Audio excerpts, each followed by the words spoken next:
Hey, gothatfunk. Okay, I always feel a little bit awkward when somebody asks for someone to respond to a video. Someone who is intelligent, or someone who is smarter than I am, or something like that. Because almost like by the sheer fact that I'm creating a video response, I'm making the statement that I think I'm cleverer than you. Of course, I know you didn't mean it like that, and you know that I don't mean it like that when I respond to you, but still, it makes me feel a little bit awkward doing it, but here you go. Okay. You are asking questions about the singularity. Now you're talking about a Big Bang model, right?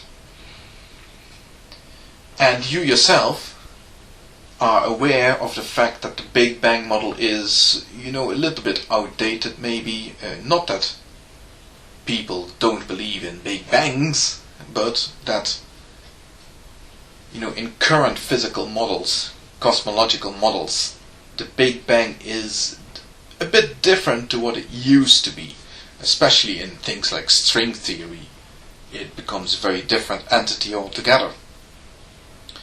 So I think we need to keep it a little bit simpler for the purpose of responding to this question, and I think we're going to just look at the original model of what the Big Bang was meant to be. And that's quite interesting in itself. You see, in the original model of the Big Bang, is basically the universe is what we're familiar with, the 3 spatial dimensions and 1 temporal dimension, and the idea being that the universe sort of started out from a singularity at the beginning. And the beginning was, the Big Bang, was not just any old beginning. It is a very special moment in time, because it is the beginning of all space and time. It's the beginning of the whole universe. And that is something that you need to keep in mind whenever you think about the whole idea of this singularity. Because when you later on go on and ask your questions, it's to me as if you've forgotten what you were talking about. That you've forgotten about the fact that you were talking about the singularity at the beginning of time and space. Because you're talking about concepts such as what was before the Big Bang. When, of course, if the Big Bang is the beginning of space and time, there is no such thing as before the Big Bang. You're also looking at the singularity as if you're removed from it somehow, looking at it from the outside in. You're outside the singularity, removed by what you're saying, like 1,000 miles, looking at the singularity. And that too is an impossibility, because the singularity is the beginning of all space and time, and if it is this tiny little dot, then there is no outside that. There is no concept of being outside the tiny little dot. So you couldn't be 1,000 miles removed from the singularity, because there is no space outside the singularity. The whole 3 dimensions of space and the 1 dimension of time were wrapped up within that point. But let's just try and visualize something where we could consider ourselves to be outside. Now, the only way I could even begin to try and picture this is if we reduce the dimensions to 2 dimensions. 2 spatial dimensions and 1 temporal dimension. So it is like the Big Bang is a singularity. At the beginning still looks pretty much the same, but then when it expands, it just expands in 2 dimensions as a plane. Now you could visualize this as if you had like a floor with a dot painted out of it, on it, a dot painted on it, that's the singularity, and then that dot expanding to encompass more and more of the floor. But even that's not quite right. That's not quite right, because the way you should really try and picture it, even though it's pretty much impossible, but the way you really should try and picture it is like the dot is the only thing that's there, and then when it starts expanding, the floor is created as it expands. But then, and this is where a mathematical topic called topology comes in, you have to imagine that being an expanding area without an edge. And I think the best way you can possibly try to picture that is if you look at a square and you draw a dot on that square, and that dot can move anywhere across that square. And now invent this rule.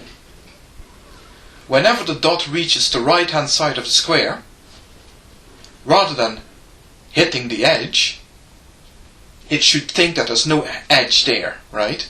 The moment it hits the right hand side of the square, it disappears there and it reappears at the exact same point on the left hand side and keeps going. So the square, all the square really is like a frame that we view the universe through. As far as the dot is concerned, the square isn't even there.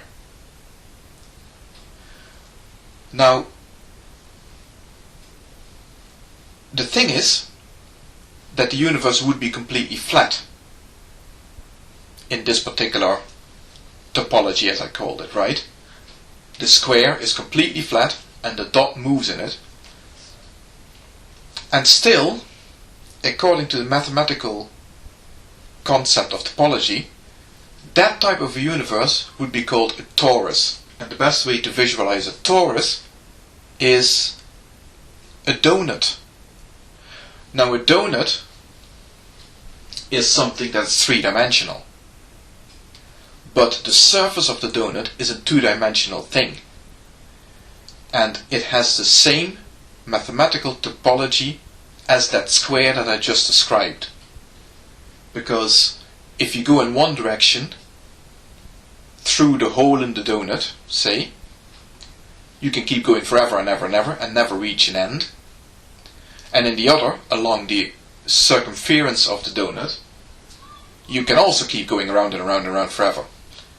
And that would correspond exactly with if you had cut the donut open, the surface of the donut open, and squashed it flat on the surface, you'd get that square that I was just talking about.